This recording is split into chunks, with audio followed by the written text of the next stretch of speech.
This is the MLW Radio Network.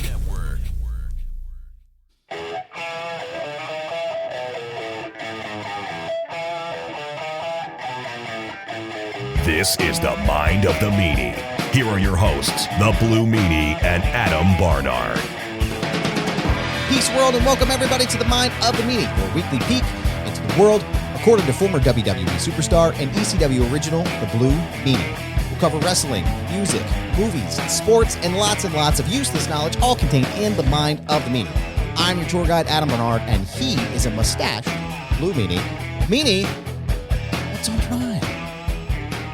What's on my face? It looks great, man. It's a sports entertainment mustache. It's a good thing I got a haircut last night. I look like fucking Kenny Rogers right now. You know what? Actually, I can see it now that you say it. I can see it. Fuck me then. I should have. It's the mustache. It's just the mustache and the beard. Yeah.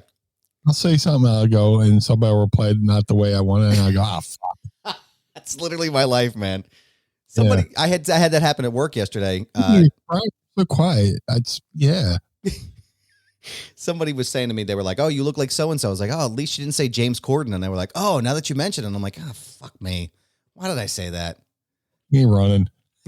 Fuck me running, pal. And nobody ever says that anymore. So I went from looking from.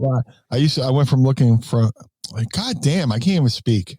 I went from looking like C. Everett Koop to Kenny Rogers. Old Surgeon General. Oh my God, dude.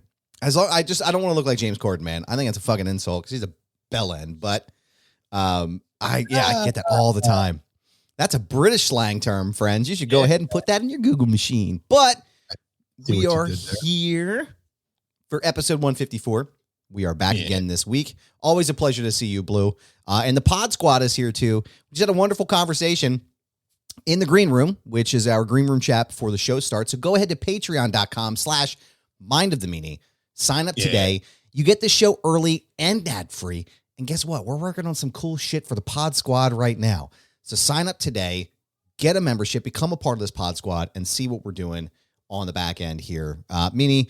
And you'll also get to find out what Meanie's going to do with his mustache, because we're not going to tell you on the show here. You got to come and find out in the background. I got Icons coming up with March 18th. Yep. It'll be gone by then. Maybe I'll probably do it the morning of. Maybe I'll buzz. Nice and soft. Yeah, this has been my pet project. Just Mrs. Meanie was sick for like a month, off and on. And, every night, if my facial hair got too long and she went to give me a smooch, she was like, fuck, you gotta shave that. It hurts, So then I would shave, but like we didn't want to play hot potato. She gets me sick, I get her sick again. She gets me sick, I get her sick again. Yeah. So I would like kiss her on the top of the head, and she couldn't feel like the pricklies to go, fuck, get that off. So I was like, let me see how far along can I get away with this? Yeah. And but now it's at the soft stage as I stroke it for our Patreons. You hear that smoothness that's coming through the microphone? That's soft Meanie stash, y'all. Cue Wham's Careless Whisper. As I sexually stroke my dick duster. Yeah, cause I need an oh my button on the board. Flavor saver, whatever you want to call it. It becomes a walrus though. I need the Manscaped music on the board again, so I could play that while you're stroking that mustache there. Yeah. But yeah, it's I think I started growing it out, as like a playoff thing. People grow playoff beards. I already have a fucking beard. So why not grow a fucking mustache? So good shot, man. Like I said, I'm not keeping it. And ironically, somebody in one of our pod squatters, Travis. What up, Trav? Pointed out like the first episode of Mind the Meanie was called "I Hate Mustaches," which when the apocalypse was going on. I didn't shave for a while. I was like, fuck, who do I got to impress? You know, I'm quarantined. And we even had like a shirt made out of it and stuff like that. Yeah, I don't even know why I brought it up. I thought it'd be like, that was my first episode, witty humor. I don't know. But now that we're, 154 episodes in. Yeah, man. Yeah, dude. People change, man. Like in the words of Tracy Smothers, man, you change, man. Why do I hate you? Man. Yeah, with Tracy Smothers, man, he goes, man, you changed. I hate you. And he point to a field cows and go, hey, man, there's your family. Why do I hate you, man? Why don't get along? Me and you was the north, south, east, west. What is it? It's amazing. I'm going to name this episode I Still Hate Mustaches, though, as a callback to the very first episode. It is always a pleasure to be here with you, sir. But you got to put it with a question mark. Oh, yes. I hate mustaches. I still hate mustaches. Yeah, damn it. Who put a question mark on the teleprompter? You know, Meanie's going to read it. Because in the history of the show, for a guy who hates mustaches, I've had 2 mustaches. We don't hate them that much, just maybe a little bit. It's a fucking thing. Yeah, love-hate relationship. It's great to be here, man. It's great to be here. I'm happy to be here every week with you doing the show. I want to start off the show. We have a lot of stuff going on wrestling Twitter, and I kind of want to pick your brain on this. Please do. I'm coming in this show with an empty tank. I was like, I don't know what we're going to talk about. But hey, well, we will always find shit to talk about. And Pod Squad, throw some shit in the chat box here and let us know what you want to hear us talk about. Jon Moxley has been the point of contention for a lot of folks on Twitter recently, and it's about the blading. So I have feelings on it, but you're the guy in the industry, so I would really love to know, is it too much? Is it enough? Is it not enough? What do you think about it? Like I said, I have nothing against blading. It just, it's got to make sense. You know, it's got to be done right. And, you know, it's the old thing. You see a car accident and you go, oh, shit. But if you see one every fucking day, you're like, oh, well, there's a car accident. Now, if you're watching a wrestling match, somebody starts bleeding. Oh, shit. You know, and there's a little mystery to it. Like, oh, my God. Blah, blah, blah. Like, remember, you know, this comes to mind right off the top of my head. Austin Bret Hart. Yeah. Where, like, blood had been banned from the company, and Austin, wink, wink, got hard weighed, wink, wink. Totally did not blade, wink, wink. Not a chance. No, when he took out the timekeeper, came up with the Crimson Mask. Mm-hmm. That's something, because they hadn't seen it in WWE in a while.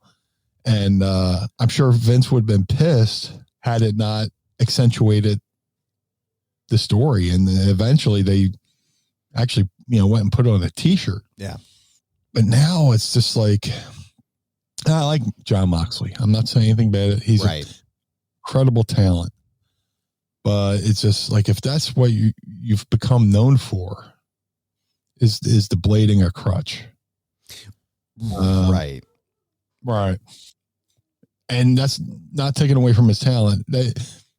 It would take away. He doesn't need to do it because he is talented, you know. Yeah. Save it for the big matches, you know. Save it for, you know, and to accentuate something. But if you're on TV and you're blading on, you're blading just walking to the ring, you know, you're just pouring buckets of blood. Yeah. Just insert a faucet at this point. I like Moxley. I do too. It's a bit much. I think Moxley's great. I have no issues with Mox. I've always enjoyed his stuff. But I just, you're right. I feel like it's become a crutch. I think that's a good word for it. It's a crutch. And like, I'm trying to think of other instances, but I'm drawing a blank, but it's just like, it's like the Dustin Rhodes and Cody Rhodes match where they had it was the Blood Brothers match. Like that meant something when the blood was there, right? It advanced the story. Austin and Hart, like that advanced the story. It's an iconic match. Like it's an iconic moment too, where he's just bleeding down his face. And even CM Punk and MJF, that dog collar match when they're both bleeding, like that means something. It elevates the storyline. But I don't, having him cut his face on Rampage feels like just excessive. And it's like, why are we doing this so much? I don't know. I think there has to be a limit to it. Excessive, and the production crew really isn't doing anything to help not show it. Right. It's like, people wanted to run Eddie Mansfield out of the business for showing John Stossel how to make a blade and how to make a blade, and he gigs himself on 2020. Right. Flash forward, that was in 84, 85. Now flash forward to 2023, and AEW is just showing it, literally cutting his fucking head, like running it across his forehead, man. Yeah, and with me, that might be on the producer, so to speak, of the match. Like, if Mox, if he knows it's coming, he should just tell the truck, hey, you might want to keep a wide shot. Yeah. Or keep a wide shot on this one. Moxley's doing some pro wrestling things. He's sports entertaining. Yeah. Sports entertaining there with the gimmicks. But yeah, just it could be a combination of, the producer of the match needs to know that's coming, and he needs to tell the truck, hey, stay wide on this. Yeah. With a lot of things. But I'm not a fan of I'm a fan of blood if it's done right, but I'm just not a fan of the frequency of it. Mm-hmm. Now, here's a question for you. What do you think the chances are? Because we're coming up on WrestleMania season. We are less than a month away now. Because today is we're recording today is a spoiler alert, or as we say here, Inside Baseball. Yeah, cause we're recording on March 3rd, which is Friday night, and this episode will air on Monday, March 6th. So we'll be less than a month away from WrestleMania. Do you think Cody Rhodes gigs during his big match with Roman Reigns? Because I feel like if you're going to do it, you might as well do it at the biggest stage, right? And that's kind of his thing. What do you think the chances are that, again, like we're just kind of, hypothesizing here, but like, what do you think the chances are of him doing something like that during the big main event? Here's my big tell. As he's coming to the ring, let's see how extra white his hair is. Yeah. That's actually, okay. Anytime somebody's got a fresh bleach job, it's like, oh, I know what's coming. Yeah. They know what, I've used the word a lot today, accentuate, a good bleach blonde hair accentuates a good blade job. So, should he? Yeah. Because like how many of Roman's matches have had blood? I don't think any. Yeah, and he's the leader of the bloodline. So, families, they come from, both come from royalty, and wrestling's in their blood. I'm being corny, but well, goddamn, extra cheese, extra onions, motherfucker. Yeah. My order. Shout out to Jim Cornette and Brian Last, friends of the show. Yeah, big fans. But yeah, just should he? Yeah, because it doesn't happen a lot. Mm-hmm. It doesn't happen a lot in Roman's matches, and fucking Paul's made this sort of personal by bringing up Dusty. Yeah, that Dusty liked Roman better than Cody. So even if maybe Roman gets a little slicey, slicey and Dusty, I could see it, man. I could fucking see it, and it'd be great. Oh, really good if they could get like a good hard way over the eyebrow and just like the Harley Race fucking, just take a good fucking knuckle and just hit the fucking gimmick. Get a good hard way, Well, I mean, it's like watching Brock Lesnar give Randy Orton that fucking elbow to the face, dude. Talk about a fucking traumatic watch. Holy shit. Yeah. And then they're saying that was worked, which Imagine agreeing to something like that. Like, yeah, Brock, I'm going to fucking hit you with my elbow right in the face. We're going to split the whole goddamn side of your head open. Okay. Yeah. What? That's how they that's how they used to do it. Christ almighty. You know, just, the point of the brow right there where the bone meets you just get a good knuckle in there and pop that baby open. Oof. You know, man. But, yeah. You just brought back a whole memory with the Brock thing and Orton, which I think led to an argument in the gorilla position between Jericho and Brock. I was just going to say that's where it came from. He was like, Jericho was getting ready to like get into it with Brock. Yeah. And I think Vince got involved and was like, oh, it's a work. Like, that was a work? Like, what? Yeah. Again, I'm probably the mark in this situation, but it's like, why would that? I like, to me in my brain, I guess, because I'm not in the industry, like, I don't understand why someone would work that, especially something so aggressive, like a fucking full on unprotected hit, I mean, it was something like that. It doesn't take much. Oh, okay. If it's done, because it's a short distance, quick, little stiff, fucking little jab. If it's done right, it's just done. It doesn't take much. Yeah. The way he, but yeah. If going back to it, Cody should get a little bit of a color. I agree. That add to the drama. I agree. I think that would be. I think for me, like, that final image of Cody with a little blood on his face, holding up the belts, that would be iconic, right? Like, how many times are you going to be able to pull off something like what I feel like he's going to do? Dethroning the Roman or the tribal chief for both belts at WrestleMania. It'd be crazy, but I think I would definitely work. One thing I think also too, that's been crazy is the the ladder match, or the referees holding the ladders discourse that's been going on. There was a match on Dynamite Wednesday night where during the match, I guess it was the Golden Ring match. Powerhouse Hobbs ended up winning. I've seen memes. Yeah. Powerhouse Hobbs was having trouble getting down. He's a big guy. I have trouble getting down. I'm a third of his size. I have troubles getting off the top of a ladder like that. That I don't think I was necessarily worried about. But there was conversation where the referees were holding the ladder for someone to do a spot, and people were really pissed about it, and people were really upset.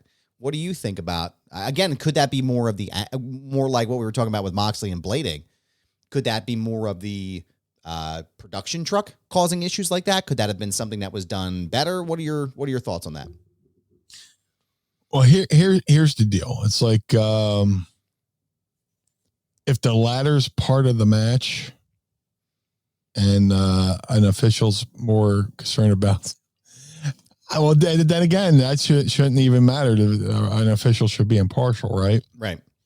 Because I'm thinking if the ladder's illegal in the match and the ref helps, then that's kind of like burying the ref. If a ladder is legal and the ref holds the ladder, but I've seen refs hold ladders before. Right. It's never really been brought up till now.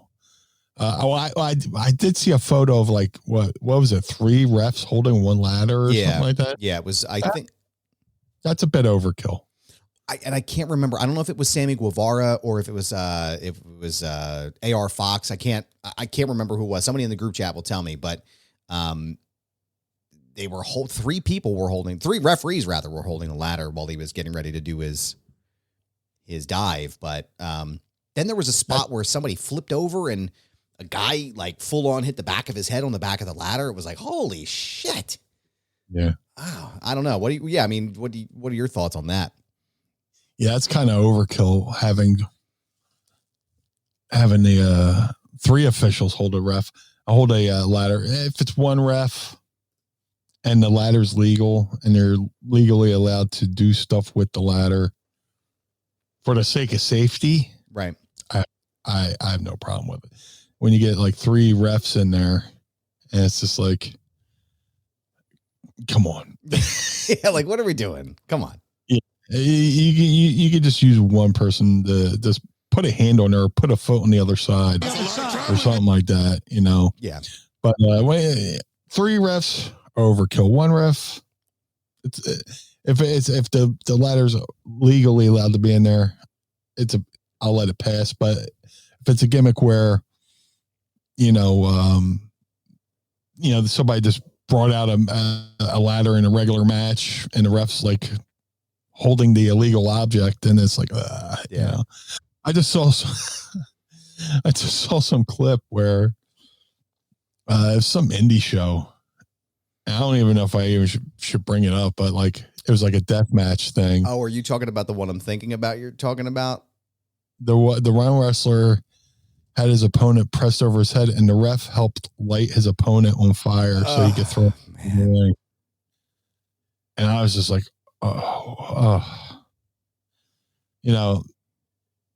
yeah, it's just like that's bad. That's bad. Like holding a ladder so a wrestler can safely do something on the ladder. Okay. Right. Hoping taking a lighter out and lighting somebody on fire so one of the participants could throw his opponent. That's a bit much. And it's like, I watched that clip as it bounced around Twitter. Yeah. And I'm going, I just have like 1,000 thoughts at one time, right? Like the guy threw him out and he missed the table and landed on the concrete, like hit like maybe like an eighth of the table. And then his clothes are on fire. So you see all these people running around trying to fucking put him out. And I'm thinking, what the fuck was the point of lighting him on fire? What are you guys doing?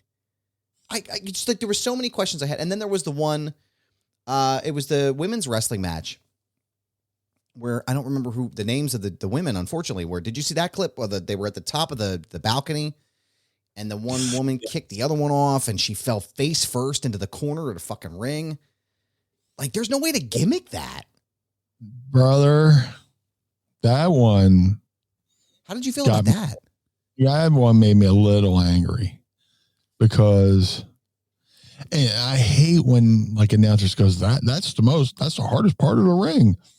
But legit, that is like the ring, the ring apron area is the most dangerous part of the ring. I hate when people do the spots where, they power bomb somebody on the apron. So, because that angle could just snap a spinal cord. Now, that girl, everybody's a girl to me. I'm old. That woman who, took that fucking bump off a balcony and went chest first. Is whatever they're going to pay you worth the hospital bill? Right. I don't think the company's going to pick up that tab. Not a chance. So if you go off, I think that was overseas in England, so they have free health care. I might be wrong. So checkmate. You showed me. Yeah. Shucks. But the broken ribs or just the miscalculation alone isn't worth it. Right. Well, an angle like that girl should be out for a year. Yeah. Just back in my day or back in the day, that something like that, you'd be out for a year. But now she'll probably be back next show. But what fucks me up sometimes too with this, and I don't mean to get on a rampage here, but it's like, what fucks? That's later tonight, rampage. Right, that's later tonight at 10:00 after SmackDown. It's just like, Mick Foley, right? I think about the Hell in a Cell match when Taker throws him off the top, right? Iconic moment, one of the biggest and craziest moments in wrestling history, right? Like, never happened before, should have never happened again. Without it being gimmicked, because that shit wasn't gimmicked, right? Like, I mean, they did it, like, and he could have died. Vince was fucking pissed. Like, why would you do that? But, like, again, it's like, okay, you top it, it's over. But I think, unfortunately, in pro wrestling, people took that moment and then tried to outdo it with their levels of danger. Like, and it's also what they did with that match at the corner of the ring there. It's different than anything I watched on ECW. because at least you guys were in a contained environment. Like, yeah, it was crazy. And some of the things were like, holy shit. But like, it wasn't like, I feel like the danger aspect wasn't as, I don't know how to explain it. I'm sure you know what I'm talking about, but it's like there was a level of protection in some aspects. Mm-hmm.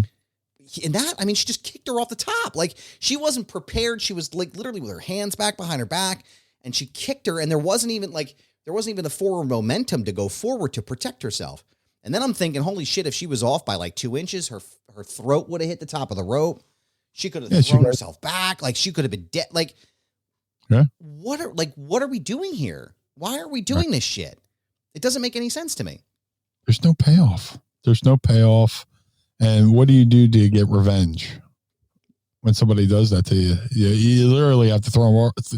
Okay, you threw me off a balcony onto the ring apron. Now I have to throw you off a roof. Right. You know, I mean, was she going to come back and win her revenge with a schoolboy? A roll-up pin? Inside a cradle? Yeah. You know, just, give her a nice DDT to end the match, man. Yeah, a nice banana peel. But it's like even guys like Sammy Guevara and Montez Ford, they're great. They're high fly. Darby Allin's another one. Like, some of the stuff they do, it's like, oh my God, like, guys, you're destroying your body. I get it. That like the hot pops and all that stuff, but like, here's the thing with ECW. People thought we were killing each other, and we weren't. No. It's here's an example. Me and Stevie fly out to California for some show, and we're supposed to wrestle Christopher Daniels and Bobby Bradley. And the promoter comes up to me and Stevie and Chris and Bobby and go, man, I want you guys to have like a hard-hitting match. Just beat the shit out of each other, blah, blah, blah. Because, you know, me and Stevie were from ECW. And when the promoter walks away, me and Stevie, Chris, and Bobby go, what? You know, they thought, you know, we literally fucking just beat the shit out of each other in ECW, which wasn't the case. You know, it was, Public Enemy had the hockey jersey said violent by design. Yeah. It was design violence. It wasn't real violence, you know? Yeah. Okay. You know, Terry Funk and Sabu really got rolled up in barbed wire. Right. But, you know, that was a part of a feud. And I don't know if that was the blow off to the feud, but they had, you know, that's the culmination of something. But, yeah, is it worth the injury? Is it worth getting clicks? Right. Is it? I mean, I don't see it. No, I don't get it. But you know, a few people go. Instead of people going, you know, she gets kicked off a balcony, lands chest first on the ring apron. Instead of people freaking out and crying, they're grabbing their cell phones, going, "Oh, look at this!" Right. Or the camera literally, you know, panned over to somebody who was smiling. It's like, this ain't a fucking game, man. This is not a fucking game. I mean, you didn't really even get a reaction. So, I mean, was it worth it to do that? You wasted that bump, because you only get so many bumps like that in your life. You wasted that bump in that moment, and it means nothing. Right. Literally nothing. Nothing from that for your career. Well, what do I know? Oh, you were in ECW. Yeah, I know, because I was in ECW. That's how I gained my opinion. That's how I form my opinion. You know, if anyone's the fucking expert here, it's the Blue Meanie. Like, legit, straight up. I was the Dog and Pony show, and a lot of guys did more hardcore shit than I did. But still, you were in. To watch the effects it had on those people. You know, all the guys who did like some of the hardcore stuff, like the hardcore stuff after ECW, you know, Balls and Axel did some crazy stuff in ECW, but then, you know, you get on the indies out of the sphere of, you know, post ECW and doing crazier shit. It's like, oh man, you know, I don't get it, man. I just, it just doesn't feel. It doesn't feel like it did anything to advance that person's career. Hey, great, you did this fucking dumb spot. Yeah. How many more dumb spots are you going to do? Are you going to protect yourself? Are you going to protect your opponent? Right? Because like that's also a big part of this as well. You got to protect. Are you going to let one go? I was going to say, speaking of dumb spots, hold on. I got do one it. for you. Do it.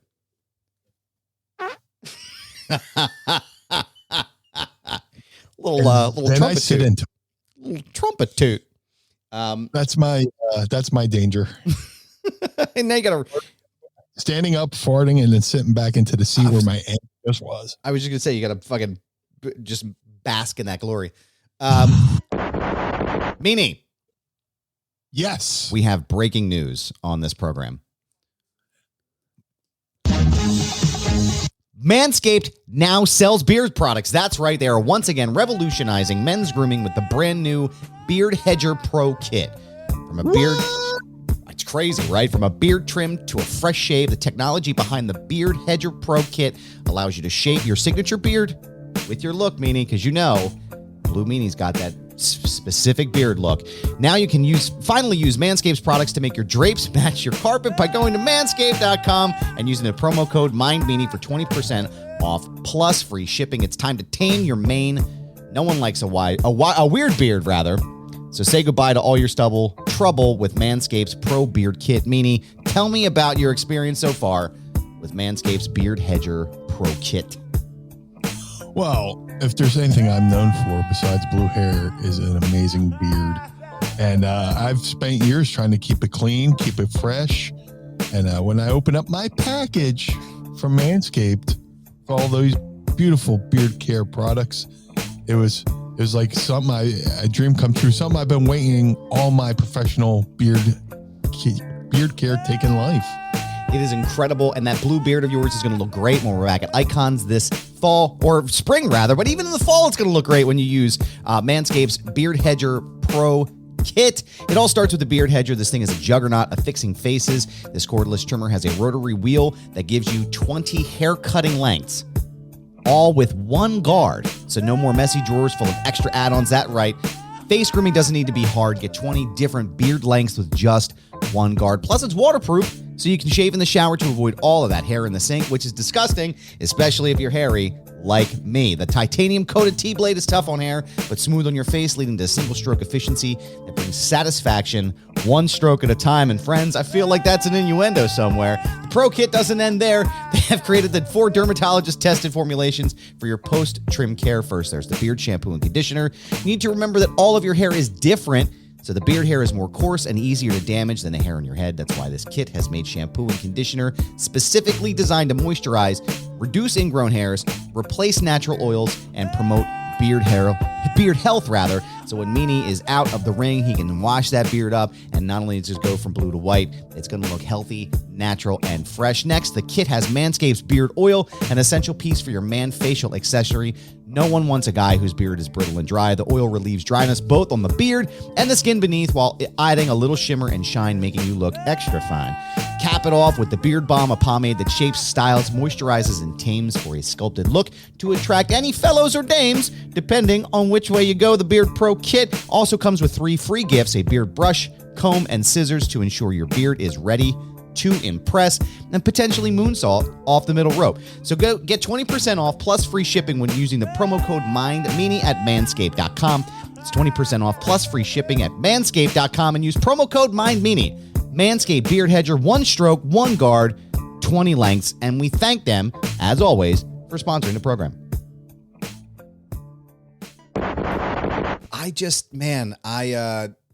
I was really pissed about it too, to be honest with you. I was like really frustrated. I'm like, this is why, like, again, it's like, I don't mean to be that guy, but it's also like, this is what gives the industry kind of a black eye sometimes. It gives it a bad name because you see crazy shit like this, and it's like, I don't know. But even like you said, Terry Funk and Sabu, right? Like, that served a purpose. They're, I don't want to say professionals, because everybody who does what you do is a professional in one way, shape, or form, except for the ref who lights the guy on fire. There's no professional way to learn how to roll in barbed wire. You just kind of got to do it. Right. But I mean, there's protective levels to that, right? Like there's a protection to it in some aspect, right? But jumping from a fucking balcony and smashing your face on the side of the ring, on the apron there, Yeah. God damn, I don't know, man. That was like, you'd be fucking kidding me. But, yeah, I don't know, man. I just, I saw a couple of things floating around on Twitter, and I had to pick your brain about it because I was like, I don't fucking know. It's we literally have mind in the name of the show, right? So. The mind of the meanie. I don't know, man. Another thing I was gonna say something else. There was another thing on Twitter that I saw the other, just like it never stops. Now I can't think of it. How's the Pod Squad? What's going on in here? Travis is admiring my Pizza the Hut shirt. Hell yes. From Spaceballs. It's a fabulous shirt.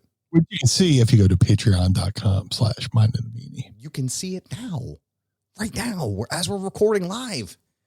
I mean, well, you're listening to this and it's in, this is in the past now, but as we're recording this now in this moment, you can see it. We got Lucha Lechoso here. Yep.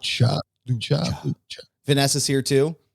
Yeah. Hello, Vanessa. Got some people talking about the busted open stuff. Bailey says Goldust Hardwade Piper at WrestleMania as a work. Great story. Yeah. I don't know if I've ever heard that one. I Look it up. I think it was with the baseball bat, or he hit him with the car or something like that. Either way, Piper got legit juice. Wow. Yeah. And then and Goldust takes off in the gold Cadillac, and Piper chases him in the white Ford Bronco. And when he gets out, he smears the blood on the side of the thing, which was like a tip to OJ. They actually showed the OJ chase footage, and saying that was Piper going after Goldust. It's great, man. It was amazing. Travis said, what I don't get about the Brock and Orton thing is that Brock did the exact same thing to Cena a year or two before, but nobody complained. I think it's because no one could see Cena. So that way they couldn't see the blood. I think that might be the reason. Yeah. I'm just kidding. I don't know. Yeah. I don't know why there was this, I don't want to say subjective outrage or shock, but yeah, I mean, I guess it's possible. Vanessa's here talking about Tommy Dreamer trying to hard way Mick Foley. That I think Tommy told that story recently on Busted Open. He was talking about how he was just like trying to get him, and he was just like, "Please stop hitting me, like please stop." Oh my god! It might have been another way where Mick's trying to hard way Tommy. That's what I meant. I'm sorry, I may have transposed the names there. Yeah, stop hitting me, but that could be taken as in a work or a shoot. He could be shoot going, please stop hitting me, or as a work going, please stop hitting me. What's the craziest like hard way shit you ever saw in ECW? There's a good question for you. What's like the wildest thing you were like, even you were probably like, we're like, holy shit. Hard way, not gig. Yeah. Hard way. Because I was going to say the craziest juice I ever saw was Bill Alfonso against Beulah. That was, he fucking hit an artery and collapsed, coming back. Oh shit. Hard way. That's a good question. Off the top of my head, I don't know. As far as somebody getting hard weighed, I got hard weighed with a trash can by Terry Gordy, if that counts. Hey, that counts. There was a cage, and it made it to one of those tabloid shows too, because one of those tabloid shows was doing something on ECW, and there was a cage match, and I forget who the participants were, but I came to ringside as BlueDust, and Terry Gordy just grabs a trash can and clobbers me over the head with it, and I was like, "Ooh!" I knew that was going to be. It was like one of those cartoon, when you see the cartoon lump come up, you're like, yep. I can just feel it forming. So I get back to the locker room, and Dr. Mark Allen takes a look at it and goes, "Yeah, you're going to need stitches." And Sabu comes over and goes, "Well, you could get stitches, or I can crazy glue you." I went, "Yeah, sure." crazy glue me. And Dr. Mark's trying to talk me out of it. I was like, look, Sabu crazy glues all of his wounds shut. So I'm going to ride with Sabu on this one. And they clean my head up. And the trick is you don't do it on the open wound, right? You pinch the skin together. You put the dab of crazy glue on top of the wound and you just blow it dry. And once it dries, you do it like a second layer, third layer, and it winds up fucking healing cleaner than a stitch. And I'll say one thing. It was like, a couple years ago, I went to shave my head just to see all my scars because I have like scars there's plenty of scars on my body that have names. I got Terry Gordy here. I got Sandman in the back of my head. I got Rob Van Dam on my elbow. Oh shit. But it's kind of cool to say, oh yeah, that one night I got busted open by Terry Gordy and Sabu. Crazy glued my head. So that's a bar story to tell. That's a great bar story to tell. I don't know if I would be able to do that though. Like, does it sting? I guess it sting when you put the crazy glue in, or is it just like, is it burn? Well, I was already in pain anyway, so I probably could. Yeah. Jesus. And it, when I shaved my head to look at, I shaved my head and had Mrs. Meanie take photos of all my constellations on the top of my head because they look like fucking star constellations. I don't mean to ask this question because I know you've talked about it ad nauseum forever, but now when you're talking about scars on your head, did Bradshaw leave a scar on your head? Oh yeah, I got one. Where did he get you? I don't even know honestly, I don't even know if I know where he really got you. It's like one of these eyes. It's like what? I forget which one. Of course, I'm looking in the camera, so I'm probably putting the wrong eye. But but you can't even. They have such top-notch doctors at WWE. Like they stitched me up right there that night. I was gonna say, so you're there, you go in the back, and they just they doll you up right there. Yeah, there was at the Hammerstein. There's like a catering area, where we all had dinner, but like after the show, it became just like a lounge, and the doctors stitched me up right there. Wow. Yeah. Wow. And once it heals up, it's fucking clean. Yeah, I was gonna say, I have stitches from when I was a baby. I had like I'm fucking banged myself up a couple times, and you get little butterfly stitches as a baby and stuff like that, and shit like that. Being a kid. Yeah, James actually, my oldest son, has a scar right like in the middle of his face here. It was a freak accident, man. We had some people we used to hang out with. They came over with their kids, and James is just like this little like high flyer, right? He's like a little Rey Mysterio. He's just bopping all over the place. And it was the strangest thing. Like he was the guy the father of the kids that the kids used to play with. He bent down to look at his son. And as he stood back up, like James went right behind him and hit the guy's butt basically hit the side of James's head. And James went right into the side of the wall here, right into his forehead. And just gushing blood, right? Because he cut him in the face. So we take him to the hospital and they put purple glue on the top of his face here, which the doctor, his pediatrician was like, well, we probably should have just like sewn him up because now it's this big giant scar. But for 2 weeks, he had this purple thing on his forehead. And like, that was just some gnarly shit, man. But fuck. Yeah.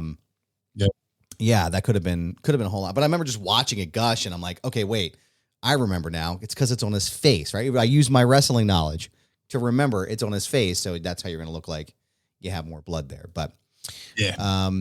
Let's see. Travis is saying in Mick's first book, he talked about Sabu repeatedly trying to break beer bottles on Mick's head. Good God. I was at that. I was in the crowd as a spectator. I was just starting my career as a wrestler. And like I said, I would travel home to see my grandfather who was having, his battle with cancer. But I was always, schedule the trips home around ECW events. And I went to that show at the Hamburg Fieldhouse. And I think even on social media, I pointed out where you could see me in the crowd watching, but just this, the sound of that bottle hitting was fucking brutal. Yeah. It's just like thunk. Oh God, it's fucking brutal, man. And then he tried to do the one where you kind of let it go before it hits to kind of lessen the blow, and it did. The bottle just went, bounced off his head, and eventually they got it. But holy shit! The trick is like, you're supposed to get like a beer bottle, like Canadian beer bottles are thinner. It's because they're more polite. Yeah, they're thinner because like I guess they have more. They have higher, whatever volume or whatever. Yeah. The trick was always, do it with a beer bottle from like Canada if you can't get like a sugar bottle, like even the sugar glass or whatever. But because there's a Johnny Canine, aka Bruiser Bedlam. He was trying to do something in Smoky Mountain where he tried to break a beer bottle over his own head, and he couldn't get it because he's from Canada and he's used to doing it up in Canada where the beer bottles are thinner. So he would do about, oh, fuck, buddy. Oh. Fucking Canadians. But, man. Yeah, there's something you never hear. Oh, man, these fucking Canadians, man. Never. Not once. Maybe if you're a hockey fan, Maybe. Yeah, I don't know. I went to Canada twice and they were the most, even the Royal Canadian guards at the border were like polite in their questioning, even though they were firm. I love Canada. Oh, man, so dope, dude. Can't wait to go back. But I will say, I can't wait for this question, Meanie, specifically this question. If I may. Yeah, of course. Are you ready to ask Meanie? I would love to. It's time to ask Meanie anything. Ask me something. It's the shits. I can't remember what regular air smells like. Don't forget to tweet us your questions using the hashtag AskMeanie, and we'll ask them on the program. I got myself a seltzer. I finally remembered. Throwing it back, brother. I got myself a Liquid Death. Bury 'em all. Yes. That's the good shit right there. Yeah, Liquid Death is amazing. Since you don't have one, I'll crack it open in both our honor. There you go. I'm going to Sandman this shit in 3, 2, 1. There we go. I got to stock up. They have the lime ones in Philly at one of the train stations. When I go down there, I got to throw a whole bunch in my book bag. I'll pay for it. I'm not going to steal it, but I will toss them in there so I can have some, can have a sports entertainment moment while we're doing the show here. We got a bunch of questions in the pod squad here, which is great. Again, patreon.com. Are you good? That's why I love the pod squad. They always got our. You guys and gals are fucking great. I love it. Let me make sure I'm not missing any here. Travis said, awesome shirt. Let me see where we at here to start. Andy Schlichter is here. He says, hey, Meanie, can we disown the Flyers already? Just so frustrated with them and the complete lack of competence between the ownership and the front office. Yeah. Send the Flyers to the XFL. Ship them off. That would be my joke for like the worst NFL team, but like they're the worst team in hockey. So make them play football. Yeah. Fuck it. At this point, they're not even on my radar. If you're a Flyers fan, you had to be a fucking diehard Flyers fan. When your mascot is more identifiable than the actual players on your team, that's saying something, Yeah. So I don't know what they would have to fucking do to turn things around, but I don't know if they need to get new owners in there. It's just sell the team off and have somebody else, start fresh. But it's going to be a while before excuse me. Attaboy. It's going to be a while before the Philadelphia Flyers do anything, man. It's hard. It's bad when like WIP doesn't even cover hockey. Yeah. On the local sports talk radio. I listen to sports, talk most of the day. Nobody's calling about the Flyers. Normally, you know, somebody will call about, how come you guys don't talk about hockey? They go, yeah, well, you know. And I like hockey. I'm a hockey fan. I love the Flyers. But god damn, they are bad. Yeah. But I have no fucking idea what it would take to fucking get them back to prominence. Andrew Bailey wants to know, hey, Meanie, the MJF versus Bryan Danielson match is a 1 hour Iron Man match. What is the longest match you know of? And is there a place even longer than an hour? If so, who could do it? Well, I mean, there's fucking stories about back in the day with, like, you know, George Hackenschmidt, you know, doing fucking 3 hour matches. But those were pretty much considered shoots in a way because, you know, they were just like grappling. So, and that's, you know, when they were fucking grappling for like 2 or 3 fucking hours, and, you know, that's when they start going, hey man, we should probably learn how to work. You know, because guys were so physically exhausted, they couldn't work as much. But, you know, that's where, you know, the emphasis, you know, that's the kickstart of like working matches, you know, began. But as far as an hour match, who could do it? Probably anybody trained by Rip Rogers, because Rip Rogers fucking teaches how to do that shit. But I'm trying to think. I mean, I think Chris Hero had a couple 90-minute matches that went to like a draw. I feel bad. I can't. It might have been CM Punk. Might have been Chris Hero against CM Punk. Might have went like 90 minutes or something like that. But who can do it now? Yeah. Well, here's the thing. This just popped in my head. It's like when you think of most main events, like, you know, say like WrestleMania, like I'm sure Roman and Cody are going to go 45 minutes. Unquestionably. But nobody notices it because there's not a stipulation in a match. This has got to be an hour. So nobody goes, oh man, they really went an hour. Yeah. But now that the onus is on, this match has to go an hour. Now people are like, you know, you're going, oh man, who can go an hour? But when most main events go between 35 and 45 minutes anyway. So it'll be an interesting match. God bless them. Yeah. Have that cardio. It's all on the pacing too, you know, but you know, there's certain things you see them do, you know, to keep their gas in reserves, you know. I was just gonna say that I don't ever recall seeing Cody or Roman gassed at any point. You know, Roman's been on this run since August of 2020. I mean, he's had some fucking crazy long matches too. And physical ones too, even the one he just had with Sammy. Like, I don't recall ever seeing him gassed at any, I'm using that term, right? Correctly? Yeah. I don't ever recall seeing him like blown up or anything. Like he goes, man.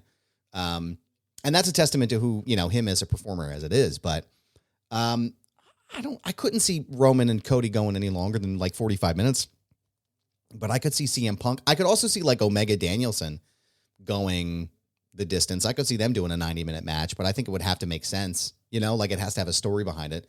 I really like that match that they did together. I think it was the 60-minute match they had on was that Dynamite right after Danielson first came. It was a couple, like I think only a month after Danielson had been there. And that was a pretty solid match. But let me see here. Where are we at here?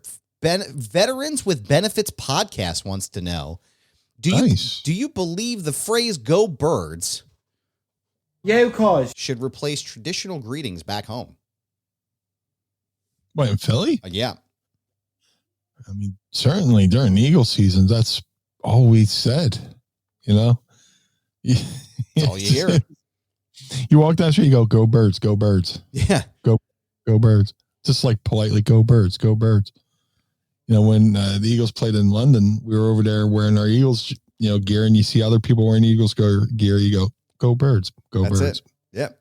You leaving Wawa? Go Birds. Leaving the doctor's office? Go Birds. Ending my tours at work? Go Birds. Yeah, it's got to be during the season though, because you know, it could be like Go Birds during the Philly season. Yeah. You know, I don't know. Nobody really says Go Phils, even though they are Phillies fans. Phillies don't really have a motto like Go Birds, but it's definitely customary in Philadelphia during the Eagle season. Go Birds. Yep. Go Birds. Because you don't want to say Go Birds to a cockroach fucking Cowboys fan, not knowing that he's like that's why you got to say during the Eagle season when seeing somebody wearing Eagles gear. Yeah. Because you don't want to, nothing worse than saying something to somebody who doesn't like the thing that you like and you don't like it until you say something about it. So if I go Birds to somebody who hates football, those fucking rich millionaires, or you say to a Cowboys fan, now you have to fucking go, yeah, 5 Super Bowls, go fuck yourself. You have to be careful when wishing a Go Birds on somebody. Yeah, for sure. Yeah. Mark and Dryden wants to know, did either of you collect Hit Parader, Circus, or any other metal magazines? Oh, yeah. That is where I got these 2 Kiss tour books for $10 each back in 1990, and he included 2 photos of Music Life magazine. Like, I don't know if I collected them, but I definitely cut up the photos and hung them on my wall as a teenager. Yeah. Oh yeah, I had so many fucking posters. Like one side of my bedroom was dedicated to pro wrestling, another side was dedicated to heavy metal. Yep. And that was Hit Parader, Metal Edge, Circus, and then dude, if you find like a random Metal Edge from like maybe 94, you might see me in the pen pal section where Brian Heffron likes blah blah blah blah blah blah blah blah, and I would get like pen pal letters from people from all over the country, all over the world. That's amazing. And I still have a friend to this day from that pen pal section. My friend Silene. I'm going to try to say her last name. Silene Kondreka, maybe. She's from France. And we talked, we write letters like for over a year. And I went to wrestling school and she wrote me there for a little bit. Then I moved back to Jersey. She wrote, and then like we kind of lost touch, but then like through social media, I caught up with her. I was like, holy shit. Yeah. We're still friends. Now we're Instagram buddies and Facebook friends and stuff like that. But oh yeah, I was into, that was my thing. I would buy, the Pro Wrestling Illustrated, the Inside Wrestlers, the Wrestlers, but then I also buy them, another underrated heavy metal magazine back in the day was Rip. Rip Mag. They that was like a high end fucking, not to put down the other magazines, but Rip. But I mean, Metal Edge was, to me, Metal Edge was the top. But then when Rip came along, whatever their presentation was, really won me over between like the high quality photos, the centerfolds and stuff like that, and just the articles and stuff like that. And it was just a cool ass logo because they had like a Rip shirt would be like wearing a Pro Wrestling Illustrated shirt, just kind of, in my opinion, at least. Yeah. But dude, I miss those days of just being a teenager, and the only concern I had was what time's wrestling, and then when's the new so and so album coming out, and walking that 20-minute walk over to the newsstand and just looking to see what magazines are out, and I could walk out easily. Yeah, or easily, 5 or 6 magazines. Go home and just shut the door, lay in bed, and just stare and dare to dream. I used to collect, well, not collect, but I used to do PWI. I used to pick up Pro Wrestling Illustrated a lot. We were subscribed to the WWF magazine. Then I would pick up Hit Parader as I got older because, I was listening to different types of music. And, but it's funny. I was just thinking about this. I drove by drove up to my old house that I grew up in Levittown in Bucks County on Jonquil Lane. And the house is vacant now. I guess somebody's renovating it or doing something. And I was thinking about, I used to rip pages, full pages out of like PWI or whatever, and I would tape them with like packing tape to my wall. Because, we didn't have scissors or regular tape for some reason, or thumbtacks, And I told Kevin McElvaney is a friend of mine from, the editor-in-chief at Pro Wrestling Illustrated. I told him that the first time I talked to him, and he was like, that's so fucking cool. To him, it's just like this really cool, historical moment that for me ties back together. And then when I was hanging out with Jerry Lawler, I told him the same thing. And he was just like, it's fucking, that's really, what picture was it? He goes, it's like, oh, dude, I don't even remember. It was something from probably down south. But yeah, I used to have my walls just littered with shit as a kid, and then we moved to our new house. And when I eventually got my own room, I just covered my walls, man, with Hit Parader and what was it? It's not Revolver. Is that the other magazine I'm thinking of from the 90s, late 90s, early 2000s? I think that was the other one I had. But last question for the day. Danny Boy 316 wants to know, this would be a good question for both of us here. Danny Boy 316 wants to know, can you recommend 3 or 4 local restaurants to eat at during WrestleMania 40 weekend, which, as we know, is the weekend that Blue Meanie will be inducted into the WWE Hall of Fame. Hashtag Meanie Mania 40, hashtag Meanie Hall of Fame. Yeah. Dude, I'm bad because to me, it's all like, I don't go to any place like really fancy. If you want like good, any kind of food, just go to Oregon Diner. Yeah.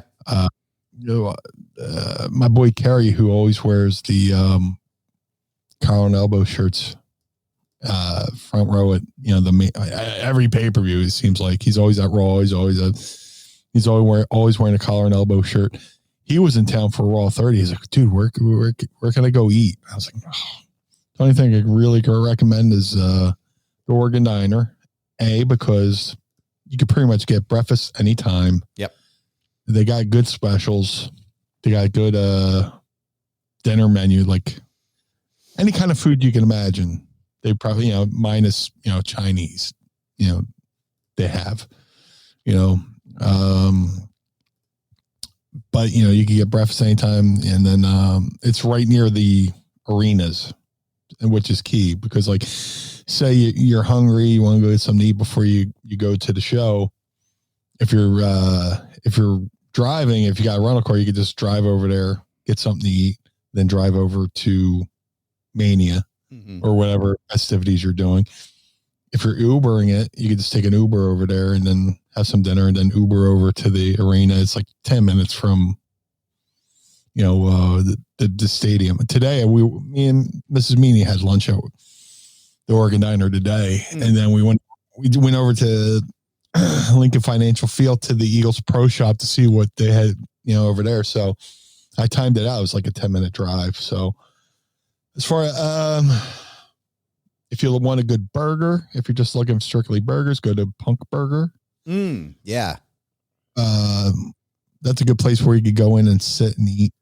I love My Pals, but they don't have anything place in there to eat. They're in there like they're mostly just sandwiches and stuff like that. But like if you're looking for a good, go in, sit down, have something to eat, Oregon Diner. The only unfortunate thing is they're not open 24 hours like they used to be. Yeah. Thanks a lot, COVID. Yeah. They used to be open 24 hours, but I know I'm rambling, but how about you? What do you think? Dude, I was going to say this is good stuff for me because I want to know those types of places as well. But I got 5 for you if you're interested, Danny Boy 316. Cuba Libre is a Cuban restaurant down on 2nd Street. Right down in Old City, I think by the pier there. Fantastic fucking food, fantastic Cuban. Great atmosphere too. They do a lot of like live shows and live music at night.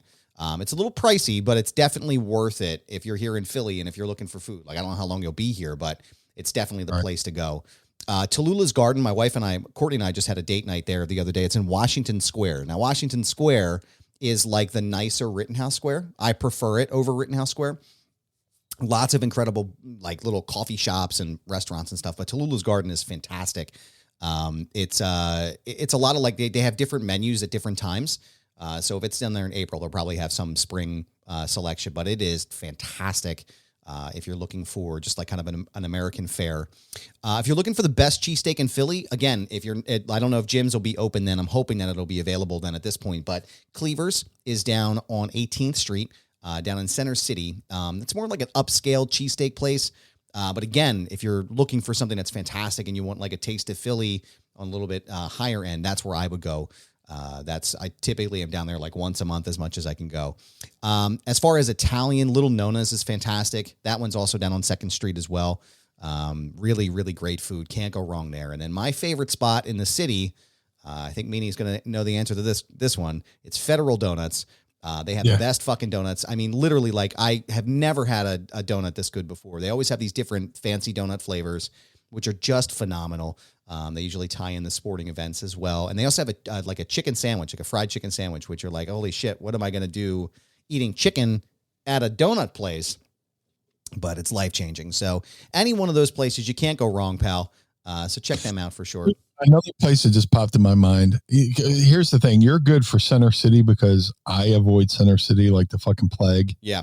I don't know what it is about Center City. It's just like there's this force field between me and Center City where like, hey, you want to go hang out downtown? I'm like, But if you go down to like South Street, I haven't been there in a while, but food's really good. Go to 4th and South, Copa Banana. Yes, dude. Copa Banana is fucking amazing. I need to get back there. Oh, man.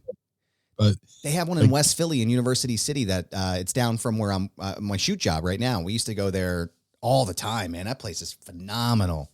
You just reminded me of another place. So besides Copa Banana, if you're looking for a really good breakfast place, Green Eggs and Ham. Yes, dude. Best breakfast in the city. Uh-huh. I love Oregon Diner, but Oregon Diner's 10 minutes from my house. I can walk there. And, I'm like furniture, all the staff knows me, but like when I'm feeling a little flighty and highfalutin, I'm not worried about spending $1 or $2. I'll go to Green Eggs and get the fucking kitchen sink. Yeah, man. They have a breakfast called the kitchen sink, which basically they serve it up in something that looks like a kitchen, and you're just like, holy shit. That's amazing. Bring a fucking appetite and bring your wallet because it'll be a little pricey, but it'll be fucking amazing. There is a place that's down. Actually, it's down by me at 34th and Sansom at my shoe job. It's called White Dog Cafe. And I'm trying to find the food that I had that time, but they had like a short rib eggs Benedict. And it was, man, dude. But they have like duck breast and all kinds of amazing different, options for brunch. Really, really good place. And, fun fact, if I'm still at that property, come WrestleMania time and you come and find me. If you're able to find me down there, I'll take you to Federal Donuts myself. So that's on record. Great place though. White Dog Cafe. You should absolutely go take a look at as well. If you have a car, you have a car mania weekend and you want to drive, if you're not afraid of driving, hop over the Ben Franklin Bridge and go to Amy's Omelet House in Cherry Hill. Yeah. Oh man. That place is, I know I just said Green Eggs has the best breakfast, but fucking Amy's Omelet House is pretty fucking good too. Yeah, like if you're not afraid to like, hey, let me go check out Jersey for some reason. I'm just thinking of all the places I like to eat. Well, I was thinking too, because Andrew Shackelford said he's on the way to Pittsburgh right now. I'm not sure if he's still watching, but if you are, stop at Pamela's Diner. The two spots you want to go to are either down at the Strip District or in Oakland by the college, by the University of Pittsburgh. I mean, just fucking so good. Best breakfast in the city, man. Hands down. Pamela's Cafe is what it's called. So go check that out. But yeah, I am very excited to try all these food places now because now I want to eat at them all because I'm fucking starving. But yeah. Meanie, thank you for the reminder of Amy's Omelets. And also thank you for doing the program and answering these questions from our fans and the pod squad. We appreciate you. And again, don't forget to use the hashtag #AskMeanie. And you may hear your question asked on the show. But Meanie, the most important part here is how can folks stay connected with Blue, when they're not listening to the program. If you would like to follow the Blue Meanie on all forms of social media, Twitter, Facebook, Instagram, TikTok, go to @BlueMeanie, BWO. If you would like to support the Blue Meanie, go to prowrestlingtees.com/Blue Meanie. Get yourself a BWO shirt. And now, in conjunction with McCusker's Tavern, I have the official McCusker's t-shirt up there. Help pay my bar tab, will you? Go to prowrestlingtees.com/Blue Meanie. If you would like to support Mind of the Meanie, go to prowrestlingtees.com/Mind of the Meanie. Hold on. Attaboy. Collar and Elbow, the wrestling brand. Go to collarandelbowbrand.com. Use coupon code Meanie or use the coupon code MIND and save 10% over there at collarandelbowbrand.com. Shout out to Rod Hicks. Doing an amazing job over there. Madcatbeardcare.com. Now that I have a beard and a mustache, now go to madcatbeardcare.com. Get yourself some of the Blue Spruce beard balm and oil. My boy Josh Thornton is doing an amazing job over at madcatbeardcare.com. Every dime that you spend there goes to take care of the cats. He rounds up the feral cats, takes them to the vet, and sends them on their way. So if you're a cat lover like myself, go to madcatbeardcare.com. Saturday, March 18th, I will be at the 2300 Arena for Icons of Wrestling at the 2300 Arena. That's coming up very quickly. So if you're in town, come to Icons of Wrestling, March 18th at the 2300 Arena. April 7th and 8th, I'll be at the Squared Circle Expo in Indianapolis, Indiana. Go to squaredcirclex.com for all the information. I'll be there with the BWO. Shout out to Stevie. He's having some health issues. Not sure if he's going to be there, but either way, Nova and I'll be there April 7th and 8th at the Squared Circle Expo. Pre-orders for the newly announced Bone Crushing Wrestling Series 1. There's variants of myself and Brian Clark, aka Adam Bomb. All Series 1 are expected to ship to the customers in mid-March. You can pre-order now at shop.figurecollections.com. That's shop.figurecollections.com and use coupon code FIGHEAL to save 10%. They got a Blue Meanie variant and a BWO Meanie variant. So go over there and pick them up. Shout out to Jim Nelson over at glaciersofIce.com. Jim, my boy Jim, made a 3 of 3 only handmade custom BWO Air Jordan 1 sneaker for Stevie, Nova, and myself. Each pair takes Jim about 50 hours per pair. If you would love to see all the amazing work, I swear one day I'll get through an ad read and be able to talk like a human. If you want to see all the painstaking work that Jim does on all these beautiful sneakers, follow him on all forms of social media at GOI Kicks, Instagram, Twitter, Facebook at GOI Kicks. Cameo.com, cameo.com/Blue Meanie BWO for all your birthdays, holidays, well wishes. Go over to cameo.com/Blue Meanie BWO and let's have fun. Let's do a little birthday fun little video. I just got distracted by the fact. Okay, here's a little inside baseball, right? Before we came on the show, I said, man, I could have sworn I updated my ad read for the action figures read, and I went and copy and pasted in there. And then as I'm reading it, I see where I actually had originally put the ad read. So I'm like, motherfucker. I just popped myself during the ad read. That's amazing. I saw you like kind of laugh. I was like, uh-oh, did I do something? No. Did I distract you? No, I'm a little inside baseball. I just typed this up into Google Docs and read it. But I was like, fuck, did I forget to fucking put this thing? I did it myself, or maybe I didn't save. So as I'm reading the GOI Kicks thing, I get down to Cameo. I was like, motherfucker, there's the fucking ad read. Jesus. God damn it. So anyway, cameo.com/Blue Meanie, but BWO. But more importantly, Mr. Barnard, where can we find you? You are so polite. Thank you, sir. You can find me on all of my socials, Instagram, Twitter, TikTok, Mastodon, at This Is Goober. Yes, it's my handle. No, it is not changing. It's a brand, pal. So you can find me there and keep up with all my nonsense. You can also listen to my show, Foundation Radio, by going to foundationradio.net. Lots of great content and interviews. More to come as well. I'm booking interviews currently for the program. Very excited about that. Brothers Gaddor is producing my very first wrestling merchandise anything. It is the Adam Barnard Wrestling Buddy. I finally just got the proof of the back of the buddy, and I'm waiting for the prototypes, and I'm hoping to have them next week, or 2 weeks rather, at Icons. So if you come out and see us, you'll be able to get your hands on the very first Blue Meanie Adam Barnard 2-pack deals at Icons.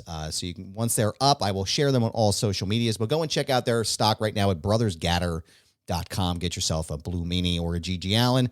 The Wrestling Hour, which is my program on Premier Streaming Network, is every Wednesday is a new episode.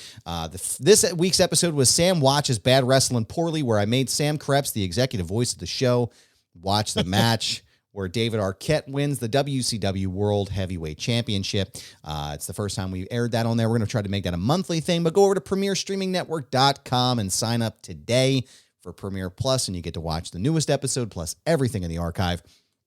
Go to the Feinberg Method at thefeinbergmethod.com and use promo code Goober and save 20% off of your purchase. My trainer, Brad Feinberg, is still taking clients for both physical and mental well-being. He's a wonderful, wonderful guy, and I highly recommend you go over and check him out, thefeinbergmethod.com. ProWrestlingTees.com/Foundation Radio. ProWrestlingTees.com/Mind of the Meanie. Help keep the lights on at Casa DeMeanie and the Barnard Home for Wayward and Troubled Youth. Don't forget Patreon.com/Mind of the Meanie. I want to thank our sponsors today with Manscaped. We appreciate you, and we appreciate the other sponsors that have been scattered throughout this podcast. Meanie, it is always a pleasure, sir, to be doing this program with you. It is what I look forward to each and every week, as well as hanging out with the Pod Squad for an hour and change. We will see you again next week for the Blue Meanie. I am Adam Barnard. Join us again each and every week as we take a trip to the mind. Blue World Order. Of Meanie. Peace.